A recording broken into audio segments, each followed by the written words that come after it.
ჩრდილოეთი დაიშლება, ხოლო სერაფიმ საროელი მკვეთრით აღსგება სინანულის საქადაგებლად დროჟამამდე. დასავლეთი დღეს რომ წყლული ვითადებს საქართველოს ეშმაკობით სურს ხელში ჩაგდება. დასავლეთი ოკეანეში ჩაიძერება. იცით რომ ამერიკა კონტინენტი საერთოდ აღარ იარსებებს. ეს გახდა ცნობილი რამდენიმე წლის წინათ, როდესაც აბრაამის გზაზე იერუსალიმთან მე პირადად ყოფილ ვარ იქ.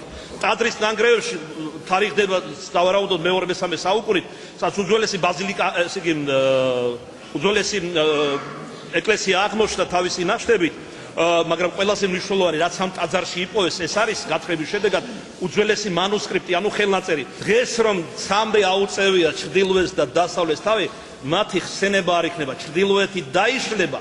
მოსკოვის სამთავრო, საიდანაც იმპერიული დაპყრობითი ომები დაიწყო მე-17 საუკუნეში, აი ამ ხელა დარჩება რუსეთი ბოლოს. ჩრდილო რუსეთი საერთოდ დაიტყორება, იმიტომ რომ სანქტ-პეტერბურგსა და მოსკოვს შორის გაჩნდება ანტიქრისტი. ამიტომ დაიწყებლება ეს ხარი. ამერიკა რატო ჩაიძერება სამშობლო ანტიქრისტი. 12 წლიდან როცა მისი ებრაელ დედასთან ერთად გადავა ამერიკაში, მიიღებს დასავლურ სამხედროებას, აი ეს ხარის დაიწყებლება და საერთოდ ოკეანეში ჩაიძერება. წინ რა უნდა უძღოდეს, კატრინები, ქარიშხლებია, დაწყებულია თუ არა ამერიკის კონტინენტზე ეს ყველაფერი. დამანგრეველი მიწისძვრები, მაგალითად ეხლახანს მომხდარი ჩილეს ცნობილი მიწისძვრა 8 მეათედი რომ ბალის სიმძლავრის იყო, რომელმაც ესე იგი დროში ამოკლა, როგორც მეცნიერები ესე იგი შეშინებული საუბრობენ, რომელიც გასაოცარ კატაკლიზმებს გამოიწვევს დედამიწის ზედაპირზე. 16 ქერქი დედამიწის ამიწებზე დაეჯახა ერთმანეთს, კოლოსალური ენერგია წარმოიშვა, დანარჩენს აღარას გეტყვით.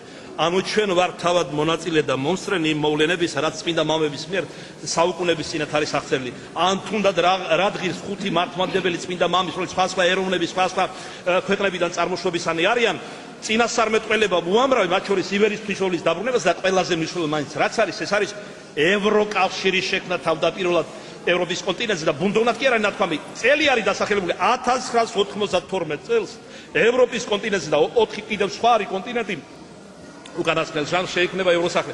კი ბატონო, თქვენი თვით შეიქმნა, მერე რა? როდესაც ეს მოხდება, ამბობს ამ მამებს შორის უდიდესი ნილოს მირო მდინარე, რომლის წმინდა სხეულიდან 300 წელიწადია ათონზე მოედინება, მისი სენაკშია დასვენებული, არადაგრძალული წმინდა მირონი და მრავალი რამე წინასწარმეტყველა. აი ეს მამა ამბობს, რომ ეს იქნება ერთ-ერთი ბოლო მოვლენა. მოკლედ ეგ როცა მოხდება, მალე გაბატონდება ანტიქრისტი, ამბობს ევროკავშირი რომ შეიქმნება. ჩვენ წინკარში ვდგევართ, ჭურში ვსხედვართ სინამდვილეში და გონია რომ ეს სხვაზე ითქვა, სხვა დროს ითქვა. ბევრი თქვენთაგანი იქნება ამისი მომსწრეს და ერთგვარად თანამონაწილე.